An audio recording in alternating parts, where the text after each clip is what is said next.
Greetings, everyone. And it's game weekend, game weekend, game weekend. I am Jeff. With me is... I'm his son, Jake. There you go. And one of my newest Facebook friends as well. So this is exciting. So it's a big to-do. And it is no coincidence that I am wearing my Brahma shirt. We're going to talk a lot about them. We have a guest that's joining us in a little bit during the show who is at, the Brahmas games, because we don't do spoilers here, except when we do. Or I just did a spoiler, I guess. But, and yes, it's planned that I'm wearing my Brahmas shirt because they did very well. I am definitely not questioning my decision to continue questioning whether to purchase any DC Defenders merchandise, and that question still remains. So anyway, Jake, how are you? Oh, I'm good. Happy that the day is over. Happy to get some dinner in me after this. Happy there's football back. And I'm ready to talk about it. I spent a lot of time sitting on the bed, sitting on the couch, watching these games and analyzing what the spring league is going to be all about. So I'm sure there's a lot of things to unpack here, and let's get right into it, I think. Yeah, like an old couple after coming off of a cruise. Let's get to the unpacking. So this was a big weekend. We've got, baseball opening week. It's Easter, of course. You've got the final. You've got the NCAA tournament. You had the women's Final Four in the NCAA, and in there you also had new spring league football. So I haven't seen any numbers on television yet.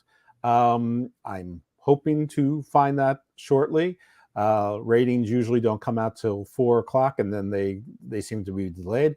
But there's a few news and notes that I wanted to get into, some of which might be relevant to our audience. One is that there is going to be an ESPN weekly recap show called the UFL Today. However, it's going to be Sundays at 6:30 p.m. So it's the UFL One Day or UFL This Week. I believe it's only going to be a half-hour show. There's also a documentary that's on ESPN2 and streaming about Danny Garcia, the Rock's ex-wife, and it's called My Name is Danny Garcia. Points for originality there. For darn sure. So they also, so there was sort of a continuing theme that everybody got the memo. All of the announcers, all the sideline people, all the coaches, all the players, everyone got the memo to say the same thing, and that is that this league is about opportunity to shine, opportunity to get yourself to the NFL.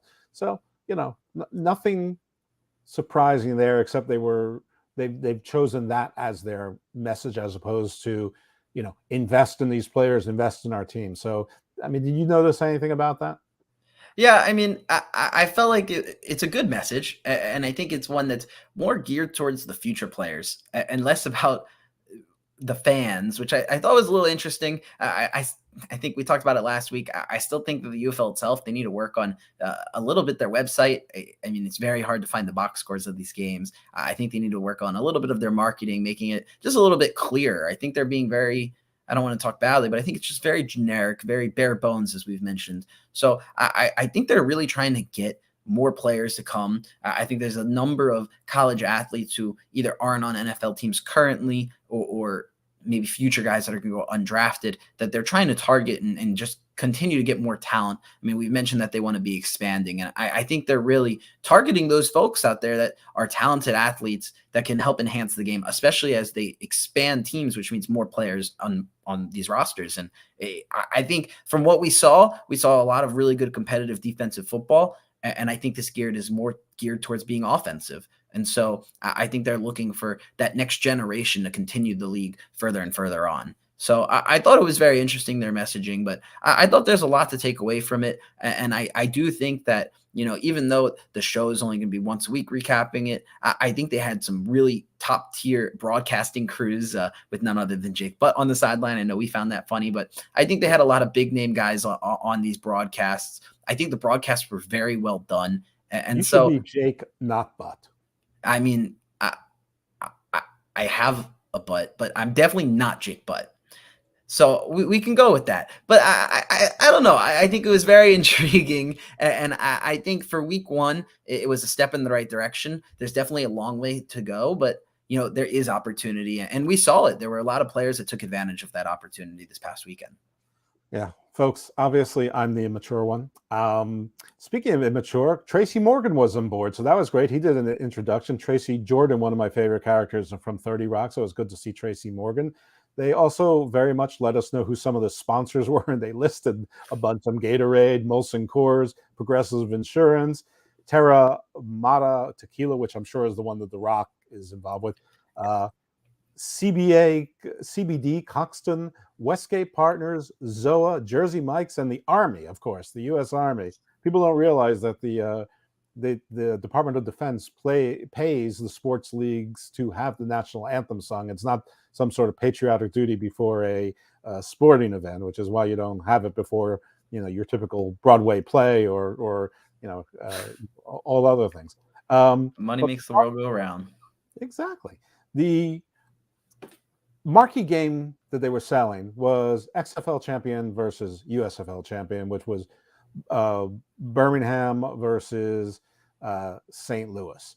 That probably didn't end up being the marquee game, but it was probably the game that went the most typical of what you thought. I don't want to get too ahead of ourselves, but as you pointed, there were Kurt Menefee and Joe Klatt in the booth for Fox. We'll get into the folks from ESPN a little bit later on. Brock Heward was the sideline reporter. Brock Heward, I think, played at Washington. He was a Miami Dolphins quarterback. He sort of kicked around the league a little bit. Didn't know he was still sort of in and around the game. Their sideline reporter game was, the non-ex-NFL player sideline reporter game was strong. Both networks with very talented women who really know sports for definite sure. Once again, I'm the immature one, folks. And when I saw the game, this first game, my first impression was when I saw Arlington come out, I said, I hate their uniforms. So I actually thought the uniforms are cool, and I thought all across the board, Under Armour actually did a very good job with all 8 jerseys. I'm actually surprised you said that because I thought they were all kind of contemporary, modern. I don't know. I thought they were just chic. Oh, I'm limiting this to Arlington's, like that powder blue on powder blue or sky blue on sky blue. I mean, maybe you're biased because it's the same color as your eyes, but I don't know. I like blue. The sky's blue. The jerseys are blue. I'm a man of contrast, so I like contrast. So anyway, this game emanated from Choctaw Stadium. For those who don't know, Choctaw is a nation of one of the First Nations, and very well known in the center of the Americas, or North America. Anyway, so since our guest isn't here, I guess we may as well start with the Birmingham Stallions, who are the USFL champions, versus the Arlington Renegades, the XFL champions. The Birmingham Stallions, generally thought to be the best and most solid team in the league. I have to be honest, I'm not sure that that's right, but I'm not sure that it's wrong. You alluded to it earlier. I think everyone was expecting an offensive league. We got mostly defensive games, with the exception of one team being exciting, another team being steady. That's not unusual. Preseason and even the early weeks of the NFL, the offenses are catching up to the defenses, but this is an 8-week league, so you don't really have time. So that's where the lack of a preseason and probably reserved practice time and free agency sort of being right until the end, I think really showed. It was a little bit sloppy. Yeah, and I do think this game was actually one of the better games of the week. I would say the second best game that I watched. Oh yeah, I'm clear. I'm talking overall right now, but it's fine to launch into the game. So I'm talking about my overall impressions of the weekend generally. Yeah, and I mean, and like you said, it's week 1 of the season. A lot of these teams are new coaching staffs, new players that have never played together, and I like good special teams play. I like good defensive play. So I was not necessarily disappointed. I think I maybe expected a little bit more offense, but if we're jumping into this game, I do think that there was some really good signs, especially from the Birmingham side. I thought Matt Corral looked really good. I mean, he Yeah. looked like a third round pick in the NFL. He looked like a guy that's going to get back there. He was in control. He was able to move around a little bit. He was able to throw in the pocket. And I thought that the 27 points that they put up, yeah, they had a defensive touchdown mixed in there, but I thought what they did was pretty impressive. And, I thought Matt Corral spread the ball out well. And, it wasn't the most impressive game of all time for sure, but I think him and Deion Kane, a former Indianapolis Colts player, I think they showed a really good repertoire together. And I also think that I know we were texting about it back and forth that I think the running games were a little bit of a letdown, but I think in this game you did see probably the best running game out of all 8 teams. And I think Birmingham had that. I think they had a good 1-2 punch with Ricky Person Jr. And then probably my favorite running back that I saw the weekend was CJ Maribel. And he's a guy that was a hard-nosed runner, and he was hard to tackle. He led the league in rushing yards with 67 yards this week. I thought it was a half-decent game, and I thought you might be right. I think on paper they are the number 1 team in the league. I don't know if that's what we're going to be saying at the end of the season. We can get to that later, but I don't think it was a terrible game. No, it wasn't a terrible game. And actually, Birmingham is the one team that played sort of the way I thought that they might. I didn't think their running game was terribly impressive, but it wasn't bad. It was good enough for this league. But across the board, the running games for all the teams was bad, with the possible exception of Michigan. And they had, and it really came on 2 good plays, which I don't know if they were lucky or not, but we'll talk about them when we get to them.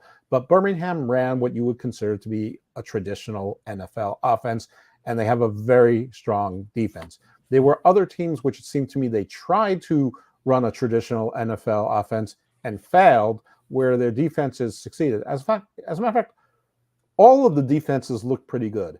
How much of that has to do with that the offenses were bad? I don't know. It's too early to tell, at least for most of the teams. I can tell you there's one team that if they didn't have one player, I would be rendering a verdict on them. But there were 3 home games in Texas, in Arlington, in Houston, and San Antonio. And boo, Texas, you did a crap job. You're supposed to be the heartbeat of football.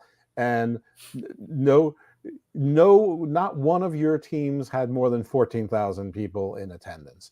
So, and I'll stop you there real quick because, yeah, I mean, everything's bigger in Texas, and we should have had, I mean, you would have liked to see bigger crowds, but I mean, this is a startup league. And I think at first I was like, wow, there's not that many people in the stands. But then you realize that they didn't sell tickets to the upper decks.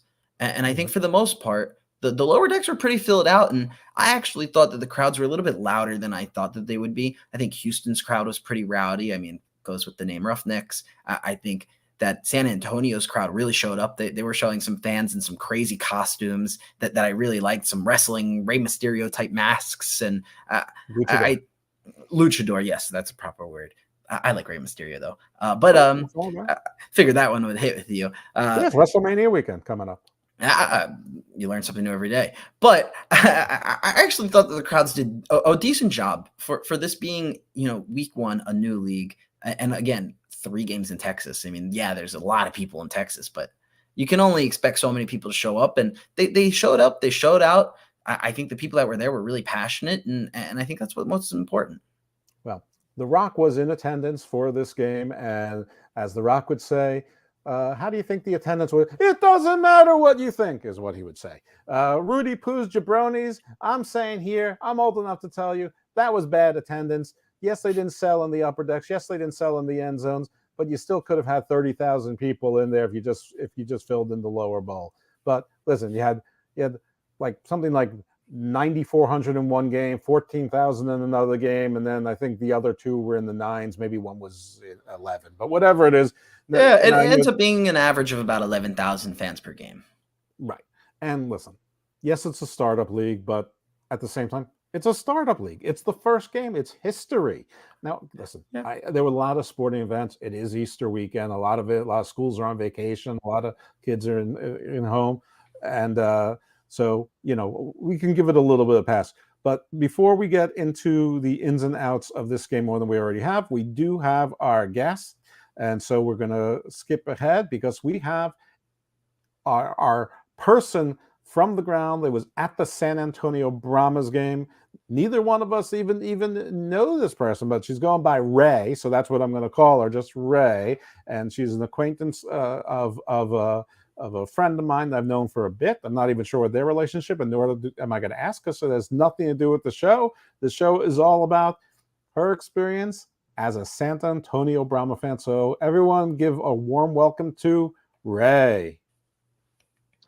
Hey, Ray. Hi, can y'all hear me okay? Perfect. Yep, we can. I was waiting for you to say something, Awesome. so I was sure. Give me a little bit of a jump scare there. So first of all, Ray, how are you? Shall we call you Ray? Is that good? Yeah, so my first name is Rhiannon, but from years of mispronunciation, it slowly has been chopped down to Ray. It's not because you love the old Dr. Pepper commercials where it says you can call him a Ray or you can call him a Jay. It's probably older than both of you. Right. Well, I can say Rhiannon because I'm a Fleetwood Mac fan and I know the song. Okay, okay, there you go. And also my other show, Garden of Doom, I do all sorts of lore mythology, so of course I'm aware of Rhiannon as well. Yes, she was in Celtic mythology. She's a Welsh goddess. My mom swears she wasn't a hippie, but she did a very hippie thing when she named me after a song, so it's all good.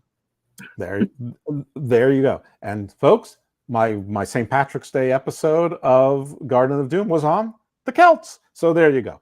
But it's not about that, but there's always room for cross branding. Right. You were at the game. You are, in fact, a San Antonian? Yes, born and raised here, but I do not have the San Antonio syndrome of never leaving the city. So I've done quite a bit of traveling in the past few years. Like you've been to Abilene and Amarillo? No. I took a road trip to New York. I did that type of traveling. Like, whoa, all the way from San Antonio up to New York and then up to Vermont. COVID kind of cut that short a little bit, but we were on the road for like 2 weeks, and it was the best experience ever. All right, well, good. That is wonderful. But bringing you back to San Antonio, regrettably, because apparently that's a rep that intra-city you have, but extra-city, never heard of it before. What was the decision-making process of going to the game? What is there a lot of hype in this city, or was it just a lark? I mean, like what's the city feel like about having spring football? You don't have an NFL team. The big colleges aren't in San Antonio per se. So just what's the vibe? So I like to call San Antonio the big slow. We are a big city, but there's just a lot of small town, like we're just kind of behind on times. Whenever anyone talks about Texas, they talk about Houston, they talk about Dallas, they'll even bring up Austin. San Antonio has the potential, but it hasn't really just hasn't really kicked in. So we're kind of overlooked for a lot of things. So the Alamo Dome, which is where the Brahmas played, the Alamo Dome was originally built a while back because they wanted to try to get a football team to San Antonio. Now, if anyone that knows Texas, I'm a huge Cowboys fan. Cowboys kind of dominate Texas.